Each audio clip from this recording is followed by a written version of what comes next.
Yes, Kainan.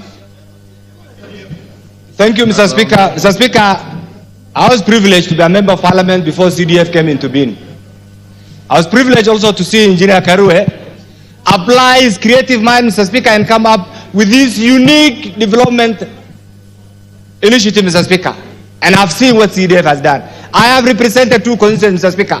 The number of development projects initiated in my former constituency called Wajir West and my current constituency called Eldas, Mr. Speaker, through CDF is more than the combined development initiative since we got independence, Mr. Speaker.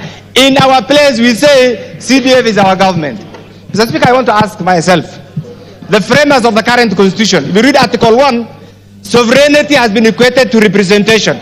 Who are these busybodies who want to disregard representation, Mr. Speaker, and rubbish the role of the elected members of parliament, Mr. Speaker? I have one message for you. We have seen the actions, the inactions, the activities, the inadvertence of these busybodies, whoever they are. Can you stand firm? Can you stand firm as members of parliament? It's not about the usual complaining, no. Can you stand firm, bring a constitutional amendment so that we entrench the NCDF in the constitution so that we remove it from the ambit of this gullible and vulnerable busybody, Mr. Speaker?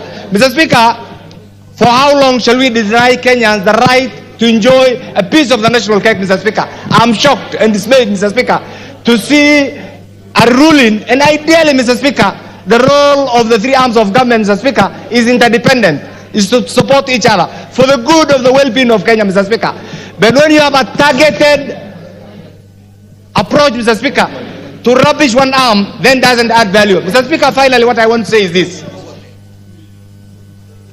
When the members of parliament are elected here, or the framers of the current constitution, Mr. Speaker, some of the functions have been devolved. After this, you will hear provisional administration is illegal because NCDF only covers education and national security.